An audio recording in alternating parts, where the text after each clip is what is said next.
Hello. So today we're going to be going through the 2025 HSC Economics Multiple Choice, and we're just going to go through all the questions. Hopefully we can do it quite quick, and I'm going to be telling you all the answers, all the ways we want to approach these types of questions in the most efficient way possible.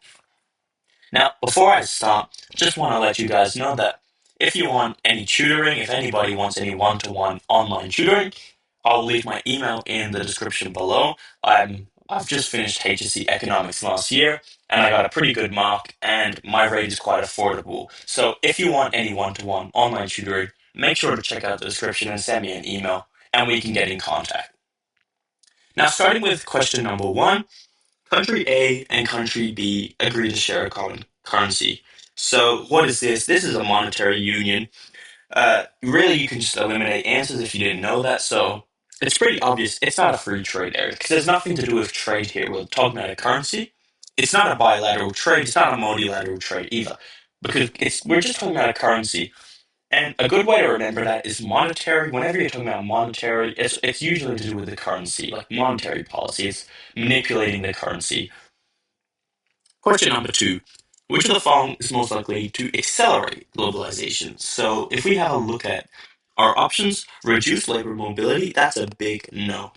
Because we want increased labor mobility to accelerate globalization. It's one of the good drivers of it. High cost of communication, absolutely not. We want lower cost of communication so I can contact people in the other sides of the world to really experience that globalization. A decrease in the global price of energy, I do like that. And let's check out option number D. An increase in tariffs, absolutely not. Increasing protection is the opposite of globalization. Now, the reason I like option number C here is because if energy is cheaper, for example, petrol and fuel, it's cheaper to ship goods around the world, and that accelerates globalization by promoting trade between countries. The table shows the health and education aspects of different types of economies. So, poor access for a developing country, and it's also going to be low literacy rates. That's something you just need to know, and it's something you would really expect. Now, an advanced economy, why? It's going to have high life expectancy. So that means options D. Which component of the government budget outcome is likely to decrease during economic downturn? It's likely to decrease. So I'm going to have a look at option number A. Interest rates aren't related to the government budget outcome, so we can completely eliminate that. I'm going to go to D now and look at public sector borrowing. That's just completely wrong because during an economic downturn, the government's going to borrow more money, if you recall fiscal policy, because they want to borrow more so they can spend more money. So we can eliminate that as well. Now, unemployment benefits we can also eliminate. And that means option B. Now, why can we eliminate unemployment benefits? That's because those would increase during an economic downturn. If you recall your automatic stabilizers in fiscal policy, we know that when there's an economic downturn, unemployment benefits increase and tax revenue decreases. So that's why indirect tax revenue will decrease. Why is public transport considered a private good? Now, a private good, I mean. Now, I just want to recall something. A public good has two criteria: non excludable and non rivalrous. These are two criteria you need to know. Now, non excludable, you can't exclude anybody. Okay? So, that doesn't just mean I can tell you you can't come on. It literally just means you cannot exclude anybody. Like, for example, with a park is a public good because anybody can walk onto that park.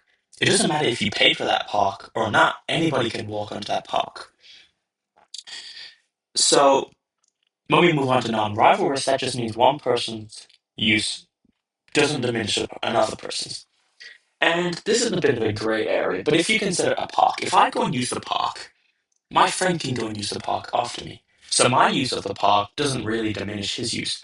Now, some people could say, well, yes, it would, because I would damage the park, or maybe it would be too much space, but we don't need to go into that specific. Now, if we look here, though, The answer is going to be B. Because for a good to be a private good and not a public good, it cannot meet this criteria. So for not once again going to non-excludable, you cannot exclude anybody. So if I go to catch a bus, I can't just get on the bus. The car's going to tell me to tap my Opal card. And if I don't tap my Opal card, I'm excluded from that bus. So it's excludable by price. And going back to that other thing that I was saying, it is actually rival. While it is a bit of a grey area, it is actually rivalrous. Because if the bus can fit 30 people, and there's already 30 people on the bus, if I can pay, and I try to get on, the driver might tell me, hang on, actually, you're not allowed to get on this bus because it's full. So the other people's consumption of this good has actually diminished mine. So that's why it's going to be option number B. Which of the following is the main rationale for the use of macro policy? Recall, macro policy is to do with demand side economics. Micro policy is supply side. So this is just going to be something that increases demand. So, or the aggregate demand is a better word. So it's going to be C. We want to stabilize the economy and manage that aggregate demand. An initial increase of government spending of $10 million leads to a final increase of a national income of 550. So if you recall, the result or the overall change, what you can say, the change to national income is equal to the multiplier times your initial injection. So I'm just going to call that I, okay, or your investment. So here, an increase of 10 million, so I is 10, is increasing for 50. So we have 10 times K. So that means your K, your multiplier is 5. And if we recall, our multiplier is 1 over 1 minus MPC. If that equals 5, that means 1 minus your MPC is equal to 1 over 5, which is equal to 0.2. And that means your MPC is equal to 0.8. So 0.8. What is a key characteristic of a regional business cycle? So no, it's not going to be A because that's occurring in rural areas. That has nothing to do with it. Economic stability between countries. It's not that because regional business cycle, it's literally in the name. It's regional. It's to do with an area. So like the European Union, that has a regional business cycle because it's all the European countries having that economy operating in similar ways. Once you could say the same for maybe the United States and Canada. That's a regional business cycle. So it's not C either, it's D. Really, it's across neighboring countries. Question 9. The table shows selected data for a hypothetical economy. Based on the information in the table, which of the following is correct? So is there a trade deficit? Well, our trade balance is exports minus imports. So our trade balance,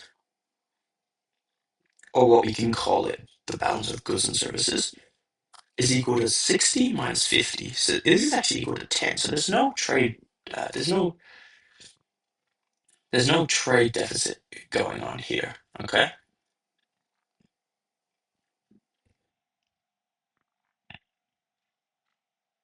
Looking at what else?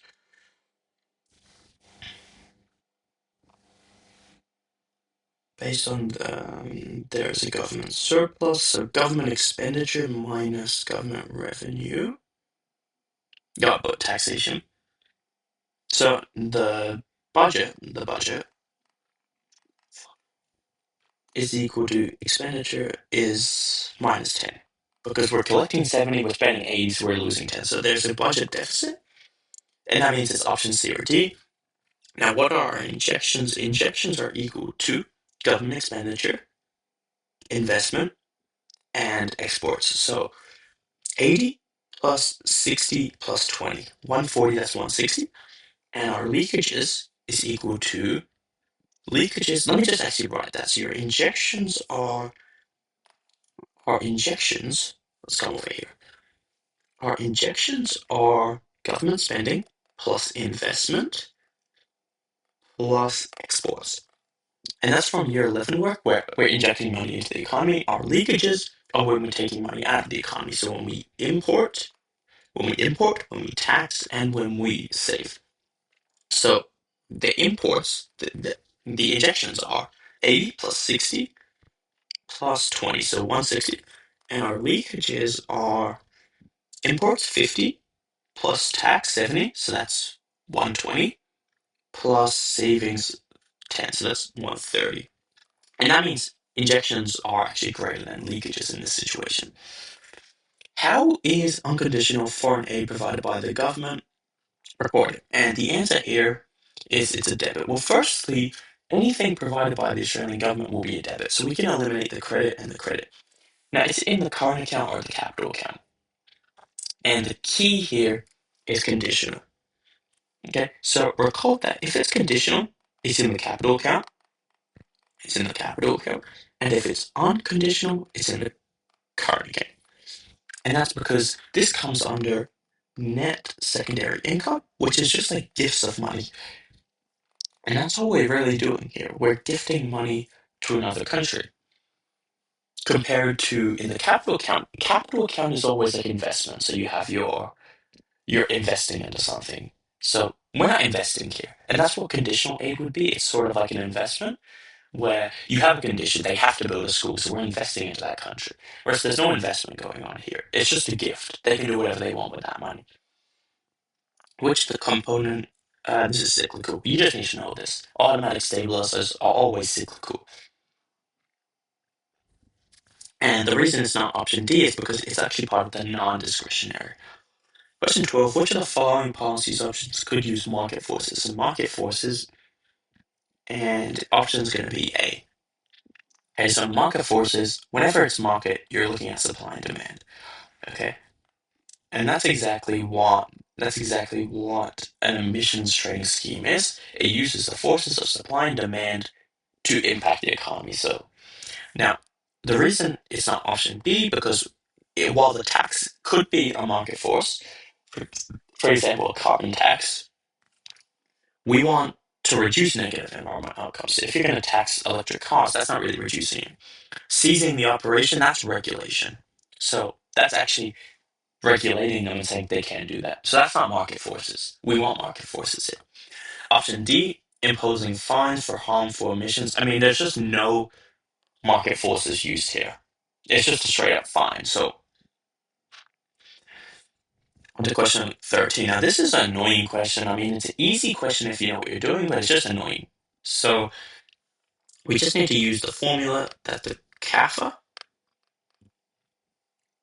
plus your current account is equal to 0. So they net each other out.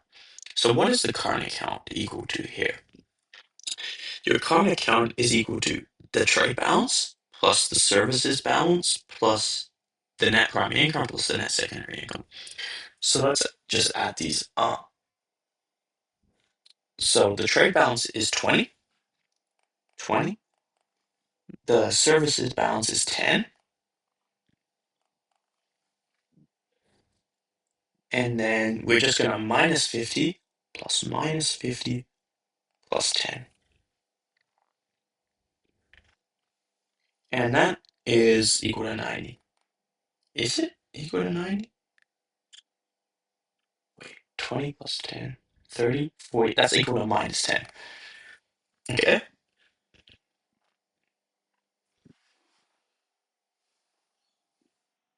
And then our capital account, which we're going to use with a KA, is equal to 70. So that means 70 minus 10 plus the financial account is equal to 0. So that means your financial account is equal to minus 60. Okay, so moving on to question 14. We have some selected data, and we need to know what are the reasons for the changes in the inflation rates. So we have two types of inflation here, and these are the two types we usually talk about. And we need to know the difference. So headline is sort of like the mainstream rate. So, and the key word I want you guys to use in your short answer, in your essays, is this includes volatile items. Whereas your underlying inflation does not. It does not include volatile items.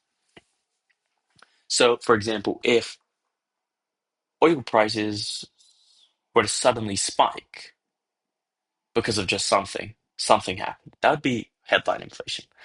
because it's not a true measure of what's actually going on with the inflation rate in the economy. It's not actually measuring, how prices are changing. It's just measuring like it's just being manipulated by a really volatile change. So that's why usually economists use underlying inflation. So let's have a look. A drought in a food producing area, that is a definitely volatile reason for this to increase because food would be more expensive. So let's have a look at the other option, decrease in freight costs. Absolutely. Because this has decreased. So remember, if inflation goes down, it doesn't mean things are getting cheaper, but it means things are increasing at a lesser rate. And that is what's happening here. Because freight costs have decreased, your prices aren't rising by so much. So that's my interest. Let's look at the others. Increase in import tariffs. I wouldn't say that's headline inflation. I'd say that's imported inflation. And that's not even an option. So let's just eliminate that. Microeconomic. Also, rise in minimum wage. Absolutely not, because I mean, underlying inflation has gone down, so that would sort of expect it to go up more. So I don't really like that answer. Micro reform has nothing to do with headline inflation. And temporary discount, that would actually cause headline inflation to go down because if fuel is temporarily cheaper, why would inflation be getting higher? So it just doesn't explain it. So we can eliminate these. Option A is very good. Now let's have a look at question 15. So it's a little bit of a trick here because we always need CPI to be the same. And I sort of call it, you need to moderate it. Okay? So our moderated column, we need the CPI to be in terms of 100, so it's a stable measure. Because remember, real growth is always accounting for inflation. So to moderate it, for year one, we do 18 divided by 90. So we always do the nominal divided by the CPI. And then we need to times it by 100. Okay. And that will give you 20. So basically what we're doing is we're just converting the CPI into a measure out of 100. Now for year two, once again, we need to do the exact same thing. So we do 22 divided by 110 times 100. And to actually understand what's going on in this process, when you divide 22 by 110, you're finding out how much nominal GDP there is per one unit. And by timesing by 100, you find out how many there are per 100 units. And this gives you 20 as well. And that means our rate of real growth is 0 because there's no change between these two. But just to summarize and refresh, to find economic growth, you do final minus initial over initial times 100. So it's our percentage change formula. This is how you find it. But of course, there's going to be 0 change here. The table below shows hypothetical data for country X. And we need to know what is the net foreign liability. So we just need to remember the net foreign liability is equal to two things. Net foreign equity plus net foreign debt. Okay? It's two things. It's not just one. And the best way to remember this is to remember that positive means someone else owns more than you. And this is where a lot of people get caught up because they think like if I go and say I have $100 in my savings account, because $100 is a positive number, you would probably usually think that as like a good thing. Whereas here it's the other way around, where if I say I have $100 of debt, if my net foreign debt is $100, it means I'm in more debt than I have. So you just need to remember that. So keeping that in mind, that means it's going to be what others own for net foreign equity, what others own minus what you own. And that's equal to 3 minus 1.2. So that's 1.8 million. So you just remember if net foreign equity is positive, other people own more stuff in your country than you own in theirs. And that's the best way to remember because it's a really hard thing to remember. And the next part of the question, which is net foreign debt, well, what we want to do, once again, if our net foreign debt is positive, it means we owe more money. It means we owe money to others. So once again, we want to know what we owe to others minus what others owe to us. So 1.8 minus 500, that's 1.3. And you add these up, you get 3.1 million.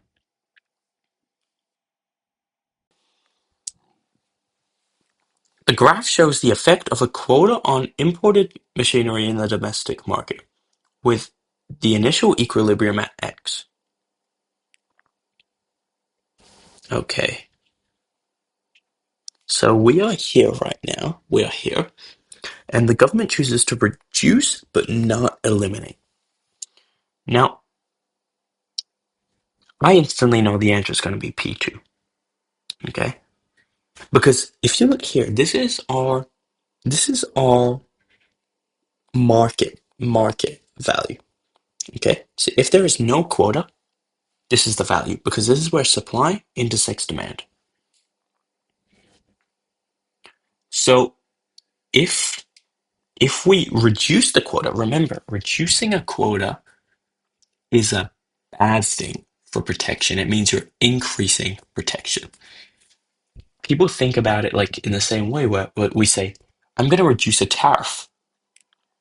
And they would say, oh, that's reducing protection. If I say I'm reducing a quota, you're actually increasing protection, because imagine you were allowing 100 imports of something and you reduce that quota to only allow 50 imports.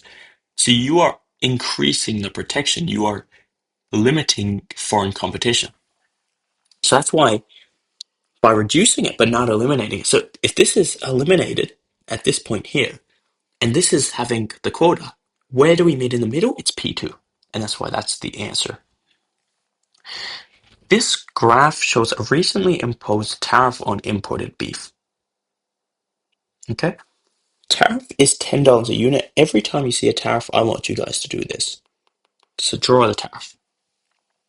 By what amount does the revenue of foreign producers decrease as a result of the tariff? Okay. So currently, let's assume there's no tariff. Okay? There's no tariff. There's 400 imports at $20 an import. So that's $8,000. Okay? Now, we reduce the tariff. Our imports reduce to 200 imports, because it's now 500 minus 300. But the trick here is to remember the revenue of foreign producers. You do not times it by 30, you times it by 20. And the reason you times it by 20 here is because we're talking about revenue. If you recall, the tax that the government takes is this box here. See, it would be incorrect to go and say that a foreign producer is earning that money. And that's why we do this. And the difference is 8,000 minus 4,000 is $4,000. Okay? So make sure they've asked this, the HSC has asked this a lot of times. Make sure you do this price times this price. You do not times it by the tariff price, okay? That's something you need to keep in mind. This looks like an easy question, so just remember the terms of trade is equal to the export index over the import index. Shows the export price index in year one. So 110 is equal to, and let's just call it EI over, and it tells us here it's 100. So 100. And that means that EI must be 110. Okay? So we can get that. And if we look at option number 2, we need to find out the export index in year 2 as well. So now 90 is equal to the export index over 110. And what you do is you just need to do 110 times 90 divided by 100. So it should be 99. And you can check that by doing 99 divided by 110. So that's why option number is 2. D. The graph shows market failure as a negative externality of production. What is the per unit of tax required to correct the market failure? Now, with these questions, it's always just one thing you have to do. And the one thing you have to do is, it's almost like a subsidy. It's the horizontal, no, not horizontal, the vertical distance between things. Okay? So we need to find the vertical distance between our two supply curves. And that is P2 minus P0. Or it's P1 minus this, or it's this, okay? So we just need to find one that allows that. And that's option D. Even though, I mean, it's really stupid of them. I don't know why they did this. Why they made it P1 minus P3. Because really, there should be an absolute value, because that'd be a negative number. But in principle, it's the same thing. It's the vertical distance between this curve and this curve. And that's how we correct market failure. It's just like a subsidy. So I can actually demonstrate that. It's that the social cost of production is this. So by using this subsidy here, you're shifting the curve from... No, you're not doing a subsidy, you're doing a tax. So by putting a tax, you're shifting the price from the private cost to the social cost, and you get this quantity, and that decreases the quantity produced from Q3 to Q2. And it increases the price from this to this, which is a socially acceptable price. So don't go and say it's P2 minus P1, because while yes, that is the increase in the price of this production, it's not actually the tax required. You need this minus this for a tax. And only part of that gets passed on to the consumer. The rest is absorbed by the producer. So that's the end of the multiple choice. Once again, I'd just like to say, if you enjoyed my lesson here today, and if you would like one-on-one online lessons for economics at an affordable rate, make sure to send me an email from my email I've put in the description, and hopefully I'll get in contact with you soon. So thank you for watching, and that's all.